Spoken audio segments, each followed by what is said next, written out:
కుమారుడుగా ఇవ్వబడిన ఆత్మ. ఈ రాత్రి ఆ కుమారత్వం నీకు కావాలా? ఆ రక్షణ నామం నీకు కావాలా? ఆ విమోచన నామం నీకు కావాలా? ఆ దాచి ఉంచిన మేలు నీకు కావాలా? ఈ రాత్రి నిన్ను దేవునికి సమర్పించుకుంటావా? నీ పాప జీవితాన్ని ఒప్పుకుంటావా? ఇంకా కుల పెచ్చలోనే ఉన్నావా? ఇంకా నీకు మత పెచ్చ ఉందా? ఇంకా సంఘ పెచ్చలోనే ఉన్నావా? ఇంకా ఇంకా ఇంకా రాజకీయపు ఆత్మతోనే ఉన్నావేమో. జాగ్రత్తగా ఆలోచించు. ఇప్పటికైనా మించిపోయింది లేదు. ఈ రాత్రి దేవుడు దాచిన మేలుకు నిన్ను నువ్వు సమర్పించుకో. ఆయన నీకు ఆ మేలుని ఇవ్వాలనుకుంటున్నాడు, ఆ కృపను ఇవ్వాలనుకుంటున్నాడు, ఆ ఆశీర్వాదం ఇవ్వాలనుకుంటున్నాడు, ఆ గొప్ప దీవెని ఇవ్వాలనుకుంటున్నాడు. దానికి నువ్వు సిద్ధంగా ఉన్నావా? ఎంతో దూరం వచ్చావు కదా, ఎందుకోసం వచ్చావో తెలుసా? ఇదిగో ఈ రాత్రి ఆయన నీతో మాట్లాడుతున్నాడు. ఆ మాటలు వినడానికే వచ్చావు. ఈ రాత్రి కఠినంగా ఉండి కఠినమైన మనసుతో వెళ్ళిపోతే దానివల్ల ప్రయోజనం లేదు. వాత వేయబడిన మనస్సాక్షితో వెళ్ళిపోతావు. కానీ సత్యమును గ్రహిస్తే సర్వసత్యములో నీకు నడిపించబడతావు. బ్రదర్, సిస్టర్, ఈ రాత్రి ఇప్పుడే నిన్ను క్రీస్తుకు సమర్పించుకో. ఎంతమంది సిద్ధంగా ఉన్నారు?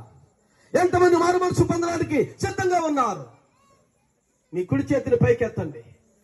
నిజంగా అయ్యా నాకు రక్షణ కావాలి, అయ్యా నాకు నీ నామంలో ఆరోగ్యం కావాలి, అయ్యా నీ నామంలో నాకు స్వస్థత కావాలి, నీ నామంలో నాకు విడుదల కావాలి, నీ నామంలో నాకు నిత్య జీవం కావాలి అని నిజంగా నీ హృదయంకి అనిపిస్తే ఇప్పుడే నీ చేతులెత్తి ఆకాశం తట్టు తిప్పు.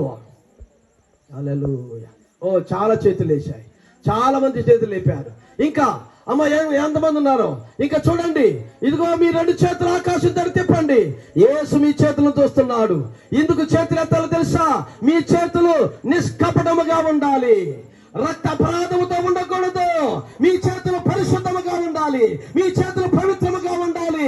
దేవుడు అంగీకరించాలి అంటే నీ చేతులు నిష్కలముగా ఉండాలి. ఉన్నాయా? చేతులు ఎత్తలేదంటే ఏంటో తెలుసా? నీ చేతిలో ఏదో ఉంది, ఏదో పట్టుకున్నావు, ఇంకా దాన్ని విడిచిపెట్టడానికి ఇష్టపడడం లేదు. ఎత్తుతావా నీ చేయిని ఇప్పుడు యేసు నామములో? హల్లెలూయా, హల్లెలూయా. ఈ రాత్రి నీకు శుభరాత్రిగా మారాలి. ఈ కూడికి నీకు ఆశీర్వాద కూడికగా మారాలి.